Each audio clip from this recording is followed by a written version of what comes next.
శిక్ష నాకు పడింది, నేను భరించాను. అది తప్పు చేశాం క్షమించమని 2 చేతులతో అడిగాను, ఓడిపోయిన తర్వాత అడిగాను. ఇదే దీంట్లో. అలాగే జగన్ చేసిన కర్మలో తప్పులు తప్పించుకోలేరు, ఎవరు తప్పించుకోలేరు. ఇంతమందిని ఏడిపించి ఇంతమందిని కన్నీళ్లు పెట్టిన ప్రభుత్వం కూలిపోవడం ఖాయం. అలాగే లీడర్షిప్ ఎప్పుడు కూడా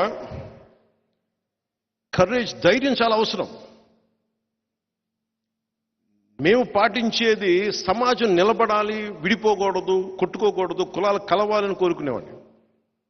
దానికి మానవత్వం, ధర్మం వచ్చే ధైర్యం వేరు.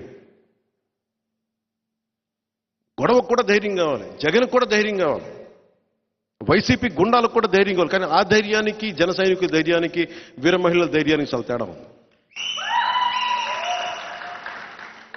మన ధైర్యం ఏం చేస్తుంటే, ఒంటరిగా ఉన్న సింహం నక్కల్ని, తోడేళ్ళని, పెద్ద పుల్లని చీల్చి చెండాడే ధైర్యం మంది. విచక్షణ ఉన్నది మంది. దేనికి చేస్తున్నాం? సమాజాన్ని కలపడానికి యుద్ధం చేస్తున్నాం, సమాజంలో శాంతి సుస్థిరతని కాపాడడానికి యుద్ధం చేస్తున్నాం. దీని నుంచి వచ్చే ధైర్యం వేరు. జగన్ది అధికార దాహం, అధికార మదం.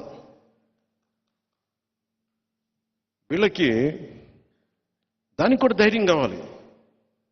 అలాంటి ధైర్యాన్ని ఎదుర్కోవాలంటే జనసేన లాంటి స్ఫూర్తితో ఉన్న, ధైర్యంతో ఉన్న సమూహమే కావాలి. దీనికి అన్ని పార్టీలకి గుర్తుపెట్టుకోండి, 5 సంవత్సరాల్లో అన్ని పార్టీలకి జనసేన వెన్నెముకలో నిలబడింది.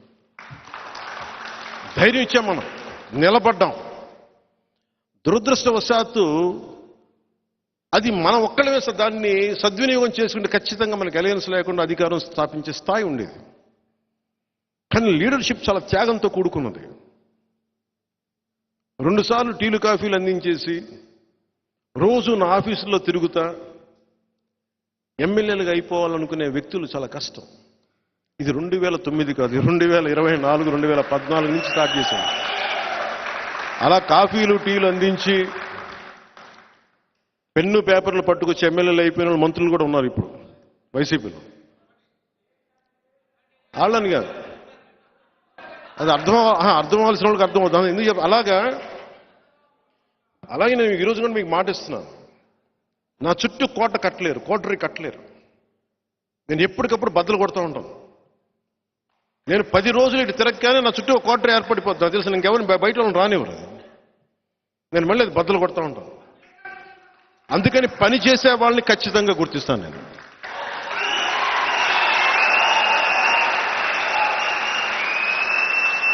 పని చెయ్యని వ్యక్తుల్ని గుర్తించకపోవడం అంటే ఏముండదు. కానీ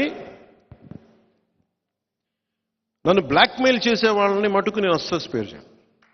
వాళ్ళకి అర్థం కావాల్సింది, నేను మెత్తగా వ్యక్తిని కాదు, మెత్తగా కనిపిస్తాను. నేను చాలా తెగించిన వ్యక్తిని. నేను మెత్తగా కనిపించినంత మాత్రాన, మెత్తగా మాట్లాడినంత మాత్రాన నన్ను కూర్చొని ఆడేసుకుందామంటే తర్వాత భవిష్యత్తులో నేను ఆడేసుకుంటాను మీ అందరితోటి. ఎందుకంటే ఇది మీరు నా మీద దాడి చేస్తే నేను పెద్ద పట్టించుకోను. నా బిడ్డ జనసేన, నా బిడ్డ గుండెల్లో పెంచాను నన్ను. జనసేన మీద, జన సైనికుల మీద, వీర మహిళల మీద, నా వ్యవస్థ మీద, సమాజం మీద, దేశం మీద దాడి చేస్తే వాడిని ఎవడైనా ప్రత్యర్థిగాని, శత్రువుగాని పరిగణిస్తాను. భవిష్యత్తులో అన్న ప్రతి మాటకి జాగ్రత్తగా వినండి. మాట టీవీల్లో చూస్తున్న వాళ్ళకి, ప్రత్యేకించి వైసీపీ గుంపుకి చెప్తున్నా,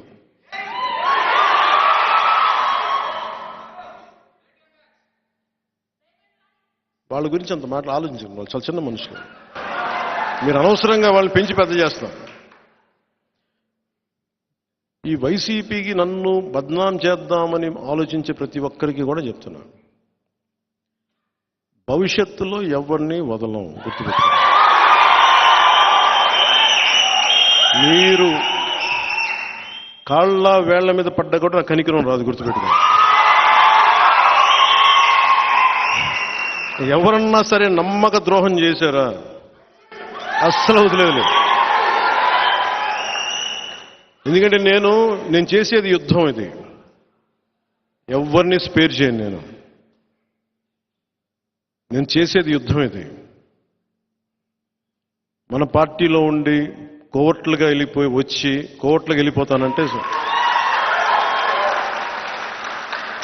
అలాగే 2019లో చాలా మంది యువ నాయకత్వానికి సీట్లు ఇచ్చాను నేను. బాగా పనిచేశారు. ఒక పంచకర్ల సందీప్ కానీ నిలబడ్డ,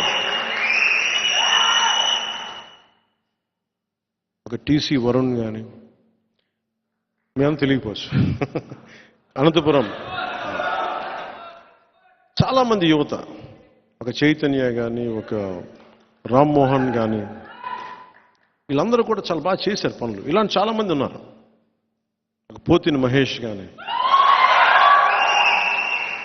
నేను ఎవరిని అంటే సమస్య ఏమొచ్చిందంటే అందరినీ ప్రొవైడ్ చేయడానికి 2 సమస్యలు. కొంతమందికి ఇవ్వగలిగాను, ఇచ్చి ఈ అలయన్స్లో భారతీయ జనతా పార్టీ కోరుకోవడం వల్ల కొన్ని సీట్లు వదులుకోవాల్సి వచ్చింది అదనంగా. దాంట్లో కొంతమంది మన వాళ్ళే నష్టపోయారు. మధ్యవర్తిత్వం వహిస్తే ఏం నష్టపోతామో నాకు బాగా అర్థమైంది. పెద్ద మనసుతో వెళ్తే మనం చిన్న చేసుకున్న వాళ్ళు అయ్యాం. కానీ మంచిదే. నేను పెద్ద మనసుతో తగ్గించుకున్నా కానీ 5 కోట్ల మంది ప్రజలకి మా వాళ్ళు 10 మంది త్యాగం నిజంగా మంచిదే. విదురు నీతిలో ఒకటి ఉండదు. ఒక రాజ్యం కోసం, ఒక కుటుంబం కోసం ఒక వ్యక్తి, ఒక గ్రామం కోసం ఒక కుటుంబం,